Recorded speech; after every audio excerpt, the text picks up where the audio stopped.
I think many of us, probably most of us, either ourselves or our family members, our parents, we've all been in situations where we know that they're going to be mounting medical debt, right? That's just kind of part of the world we're living in right now. And to be able to assist families and folks in all of the areas that I had talked about previously, in helping that burden and that load be a little bit lighter, it's absolutely what that service is meant for.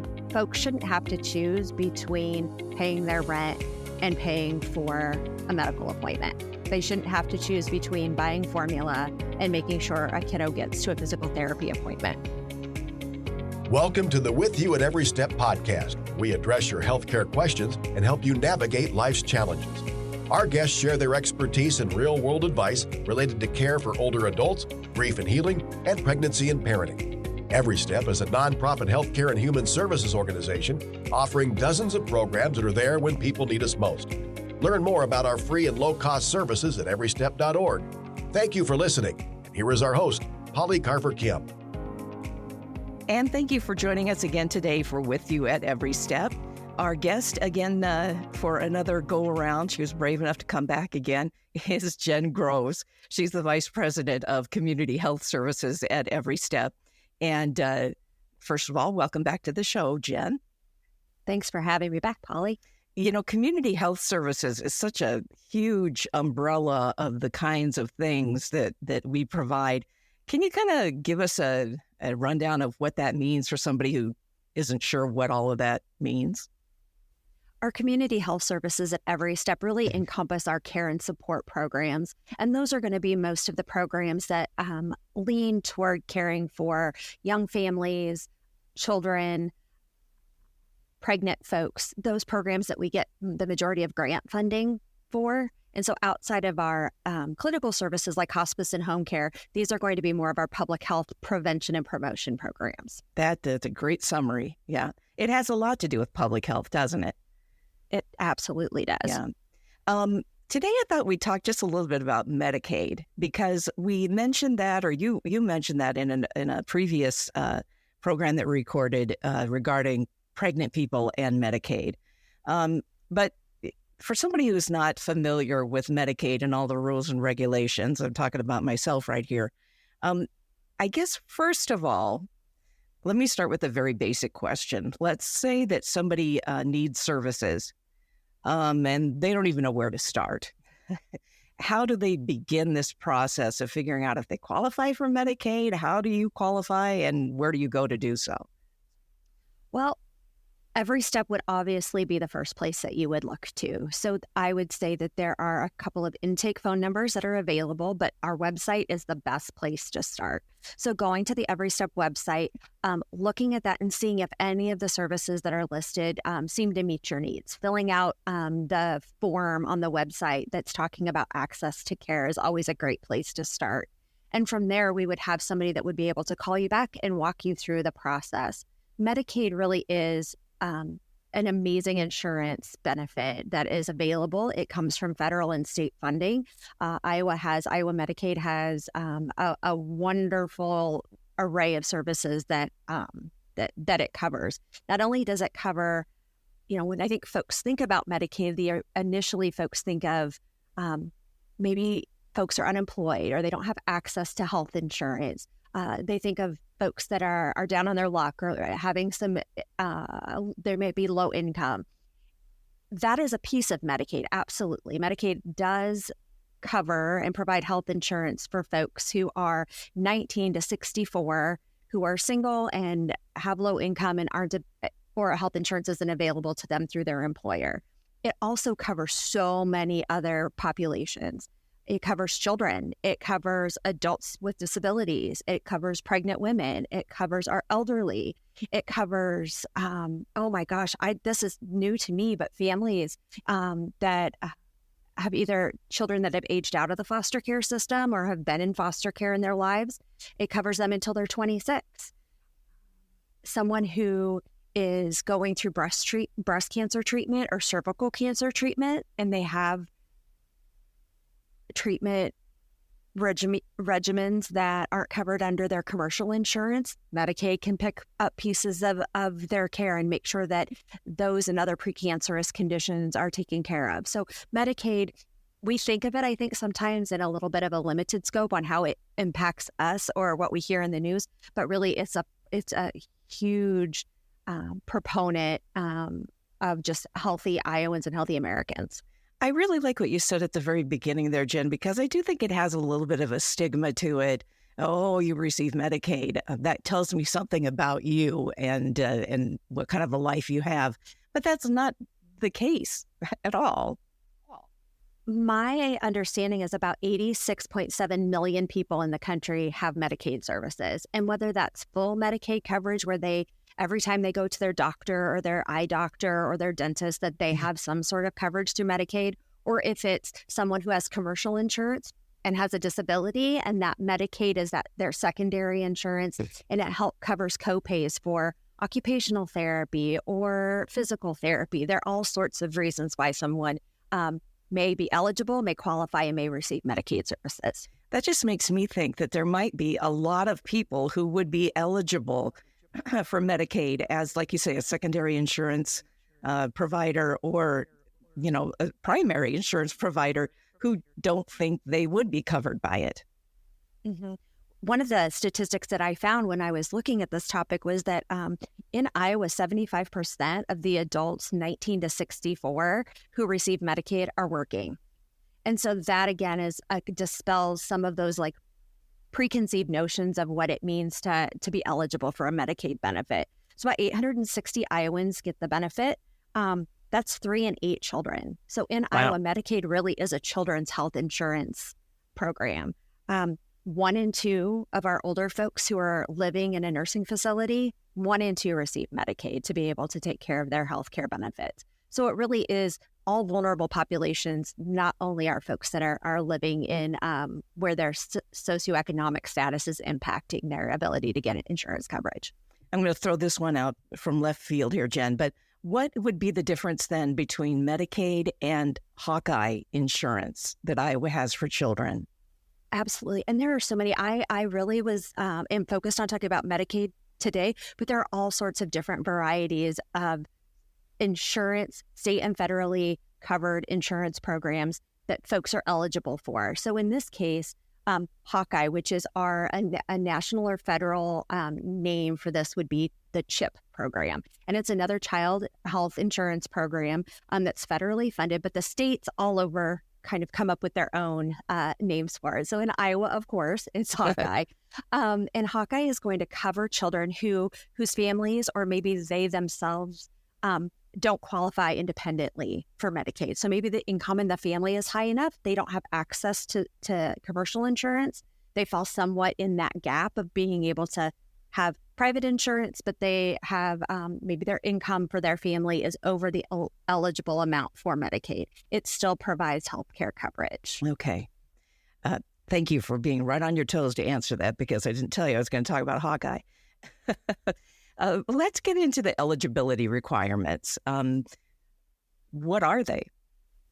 Goodness, each state has different requirements, and depending on your own demographic status, it's going to be different. So to be able to say you have to have this percent of the federal income across the board, it really is a matter of going on to either our website and getting a link to the Iowa Health and Human Service page, or going directly on or getting into your search engine and looking up what Iowa Medicaid eligibility would be.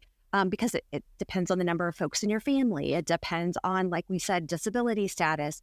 One of the things that I talked about when we were talking about pregnancy services in Iowa was the fact that there is an amazing benefit on Medicaid called presumptive eligibility.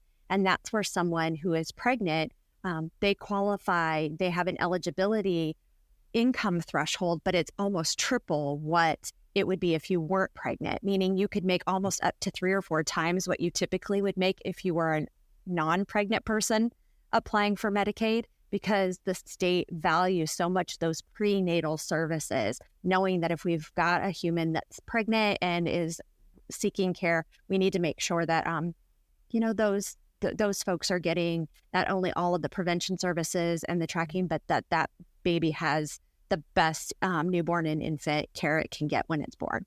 And as you think about a service like that, let's say, well, any of the Medicaid services for pregnant people or anyone else who qualifies, you're talking about helping an individual or a family, but it's bigger than that as you take in the public health sphere, that when you help, these individuals stay healthy, you're really helping the community as a whole, right? It is. I would say that it's sort of the things that I hope folks might walk away with after hearing this is that first and foremost, the criteria and the number of different ways people are eligible for Medicaid is greater than just an income verification. Secondly, it really in Iowa is a children's health insurance program. It really is. It's above and foremost, children are the primary recipients of Medicaid, which means in Iowa, which means immunizations, child exams, vision screens, developmental screening. All of those things are taken care of. And not only are those taken care of, years ago, we went from a state-based Medicaid system to what we call MCOs now, managed care organizations, where companies have come into Iowa through a grant process, through an application process, where they've said, this is why we think we're the best insurance companies to represent Medicaid-eligible folks in Iowa. And today we have 3 Medicaid care organizations, AmeriGroup, Iowa Total Care, and Molina, who work in that space, right? So you would think of something like maybe United Healthcare or a Wellmark in a commercial atmosphere. These are the same type of insurance companies, but their product, for lack of a better term, is Medicaid. With each of those come what they're called value-added benefits, which are something that I think it's just really incredible that they're able to provide these for their members. It's things like free glasses, free Boys and Girls Club memberships. So if you've got a school-aged kiddo who is on Medicaid, they could attend and participate in Boys and Girls Club, and their health insurance provider pays for that. How about monetary incentives for being able to do things like get your cervical cancer screenings, getting immunizations for your kiddos, breast pumps, doula services, free car seats. So it really is, this insurance platform is enhancing the public health work that we're doing in the community. It's saying from an equity lens, folks all need to have a safe and healthy start. And here are the things that we can do to make sure we've got that. We can make sure that all folks are starting out, young families, kiddos, people with disabilities, they're all starting from a place as best as they can with an equitable go-around.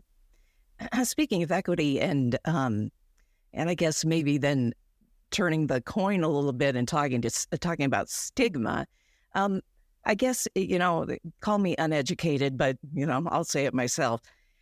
Sometimes you think, oh, well, if you have Medicaid services, you don't get the same kind of care. You have to go to different providers, or you don't get to go to, the specialist that you need. I'm assuming that I'm wrong about that. Can you comment on that a little bit? And I am absolutely not an insurance professional by any means, but my understanding is that much like you would a commercial insurance platform, medical providers credential to be able to be on the Medicaid plan. And so they're medical professionals that are saying, yes, as a part of the services that I'm going to provide, this is one of probably the many insurance plans that I'm going to take. Are there providers out there that see primarily commercial insured patients? Probably. Are there providers out there that may traditionally see more of a Medicaid population because that's the way that, it rolled? Could be that too. But no, I would say that there's absolutely no difference in the caliber of care that you would get, whether it's a commercial private insurance paid for medical service versus someone that had Medicaid. Absolutely not. I'm imagining it's just like if you were in a PPO with your health insurance, there's certain providers that are on your list, and if you go outside of them, well, then you have to pay more. This probably, I'm guessing, works like that. Absolutely. And it also, there's some, it also depends if it's your primary insurance or your secondary insurance. So if you have you're a family that has commercial insurance and you have a child that has a diagnosis, a disability, something that would qualify them, not your family, but that individual child, maybe they have a special need, you can apply for what's called a waiver. And basically what that says is we're going to waive the family's income eligibility and focus just on this child who may need some additional support and some additional medical or occupational physical therapy, speech therapy. And we know those copays rack up, right? We know it's going to be expensive for those extra services. And those children and those families may be eligible for that child to have their primary insurance coverage be their commercial insurance that everyone else in the family has. And then their secondary insurer would be Medicaid. And so again, not an insurance expert, but if I went to physical therapy and my commercial insurance, my privately paid commercial insurance pays 80% and I have 20% that's left over, then the Medicaid would come and help with that 20% of that remaining copay. And so we don't have families that are going into huge amounts of debt. We don't have families that are really, really struggling because they're trying to ensure that their child has the best and most equitable start by being able to get some services that instead of going for a well-child exam and maybe a sports physical once or twice a year, they're having to go once or twice a week to a specialist for some additional care. It sounds like a kind of a comfort to parents, especially when we're talking about children, that, I don't have to put off that doctor's appointment because I don't want to pay that. I don't have insurance or I know I can't pay the copay. That Medicaid really provides that kind of gentle landing for people in that situation.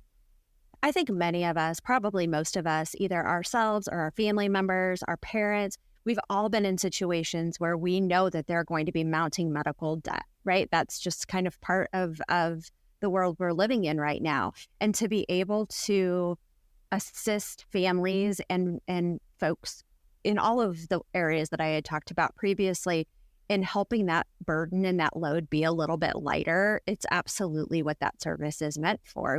Folks shouldn't have to choose between paying their rent and paying for a medical appointment. They shouldn't have to choose between buying formula and making sure a kiddo gets to a physical therapy appointment. Absolutely. Jen, thanks again for being with us today. If you tuned in at the very beginning, Jen mentioned our website that you can go to ask for more information. And if you would like to do that, that website is everystep.org/care, C-A-R-E, everystep.org/care. And there you'll find a no obligation confidential form. You fill that out. It'll go to one of our great specialists who will give you a call back and get things rolling for you. So thanks to Jen Groves again. She's the Vice President of Community Health Services with Every Step. And I'm Polly Carver-Kimm.